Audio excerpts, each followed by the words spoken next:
Hari ini kita bisa menyentuh lebih dalam konten yang ada di PC kita.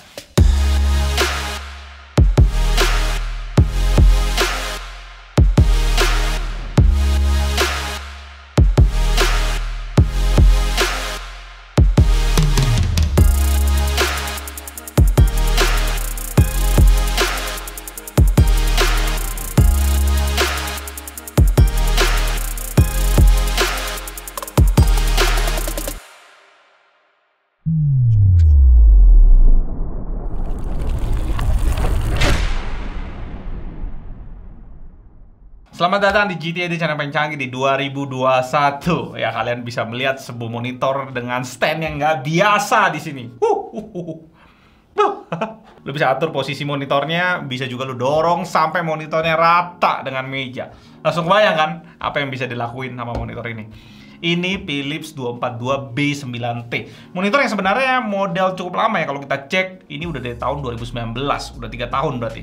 Dan Philips baru launch di Indonesia tahun 2021 ini. Untuk versi 24 inch. Gue gak bisa komplain gimana sih sama Philips. Kenapa telat banget? Ya gue cukup ngerti lah.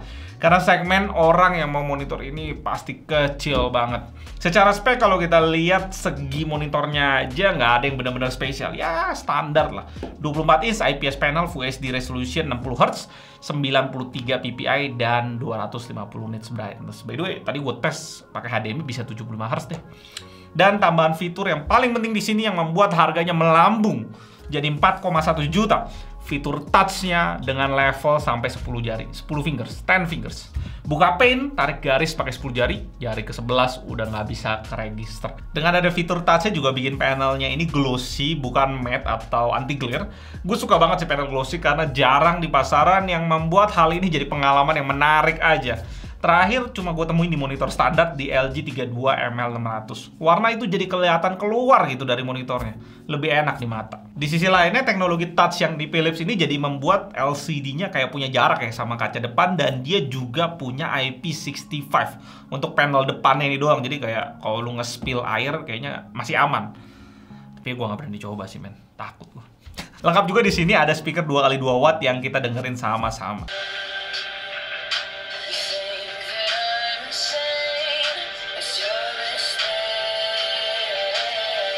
Soundnya cukup kencang sih, cuma kualitasnya mendem gimana gitu. Nggak bulat lah kualitas soundnya. Ya, jadiin speaker ini sebagai bonus aja.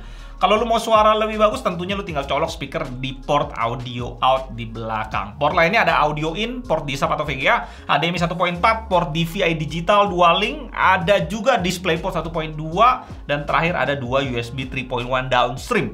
Dan pastinya ada USB 3.1 upstream yang mesti kalian colok buat nyalain 2 USB port tadi. Berat monitornya ini luar biasa sih. Kalian bisa lihat dari tebel monitornya, kualitas bahannya tebel banget. Dipegang nggak ada kerasa kopong-kopongnya. Apalagi kaki dan stand ini bener-bener membuat monitor ini mewah banget. Full padat besi. Dan lu bisa mainin monitor ini sesuai kebutuhan. Puas-puasin deh. Dan kalau gue timbang, monitor ini beratnya 8,1 kilo satu unit ini. Di awal pas masih kebungkus sih gue kaget banget. 24 inch beratnya kayak ngangkat batu di dalamnya. Bahkan ini masih lebih berat daripada 34 inch Odyssey G5 Samsung. What are you doing Samsung man? Next kita tes kualitas panelnya pakai data color SpiderX. Color gamut kita dapetinnya standar 96% sRGB, 76% Adobe RGB, 78% DCI-P3 dan 73% NTSC. Brightness maksimumnya nggak terang-terang banget, kita cuma dapetin di 206,4 nits dengan kontras 770 banding 1 dan white point di 7700 Kelvin. Next kalau uniformity-nya cukup rapi, cuma ada 2 titik aja yang melebihi 2 delta E dengan maksimum 3,4 delta E di kiri atas monitor. Untuk kerapian brightness juga oke, cuma 2 titik yang melebihi 10% ke atas dengan maksimum di 15% gelapnya. Nah ini menarik, walaupun ini bukan segmen fokus ke desain, dipakai desain ternyata masih oke. Karena keakuratan warnanya rata-rata akurat banget sampai 0,64 delta E. Kembali 1F berulah menjadi max di monitor ini di 5,89 delta E. Setelah dikalibrasi, average-nya naik ke 0,90 delta E, biar 1F bisa turun sedikit ke 4,96 delta E. Overall rating dari data color untuk monitor ini di 4,0 poin. Cukup bagus ya ternyata kualitas monitor ini. Oke, kita mengetekan bleeding seperti biasa. Gue show yang hitam-hitam di sini. Gue agak susah, ini ISO gue udah 4000. f4,5 masih nggak kelihatan. Ini agak sedikit bleeding di bagian sini doang guys. Itu agak tipis banget.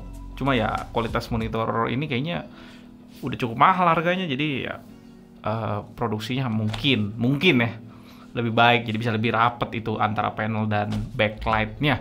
Tapi ini nggak menjamin monitor yang kalian beli sesuai kayak gini. Tapi cakep banget sih, glossy cakep banget. Di monitor touchscreen kayak gini dan baru pertama kali kita review ini nih, manual book mesti dibaca bos. Ya 5 detik cukup sih sebenarnya. Karena jangan sampai lu ngelakuin kesalahan gua.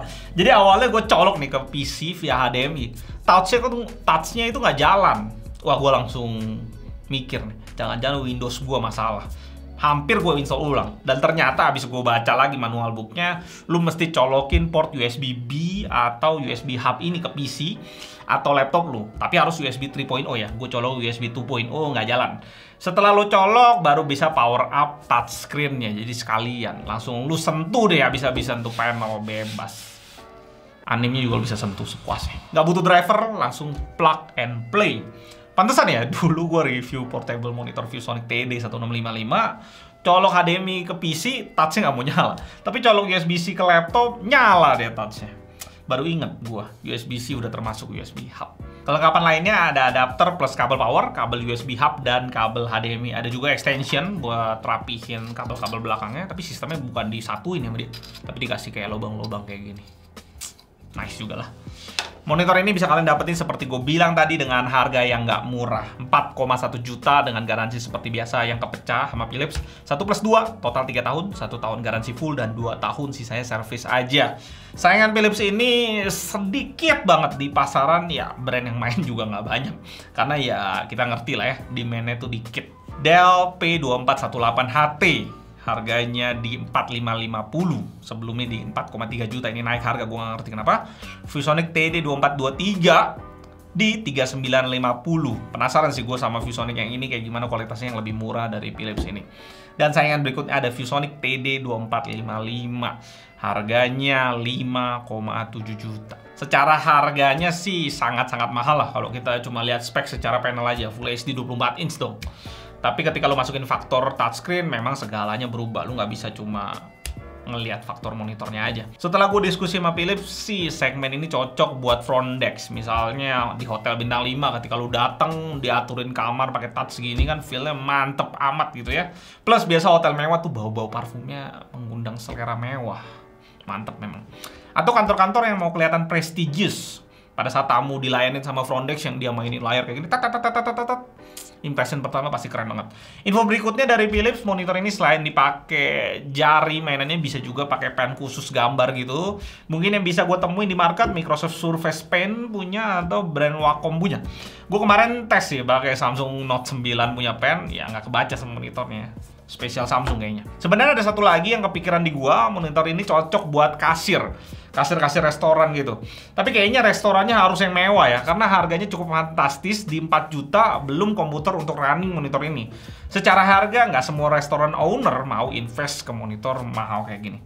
Ada satu lagi penggunaan yang mungkin cocok. Buat orang-orang yang mau 3D modeling, gue coba install Blender, kita sculpting bentuk-bentuk itu. Kita bisa pakai tangan aja, nggak perlu mouse lagi untuk bentuk-bentuk bendanya. Rotate pakai tangan kanan, tangan kiri tinggal bentukin ya. Cuma ya lu nggak bisa expect kualitas touch ini sempurna banget. Kalau gue bandingin sama iPad misalnya, kita bisa langsung tahu kalau pas mainin monitor ini nggak sebagus iPad touch-nya. Di luaran juga ada yang profesional banget, gue bisa temuin Wacom Cintiq. Cintiq atau Cintiq? Cintiq. Dengan harga untuk 13 inch SD aja udah 3 kali lipat monitor ini. Dan gue bisa bilang ini touch-nya cakep untuk yang mau mencoba awal-awal 3D modeling. Thank you untuk Philips udah sponsorin video ini. Gue nggak tahu apakah ini akan di giveaway atau enggak. Gue tanya nanti lebih jelas ya. Tapi kalau di giveaway kayaknya lebih seru kita bikinin kompetisi untuk monitor touch keren. Gue Aldo dari GTID, sampai jumpa di video berikutnya tetap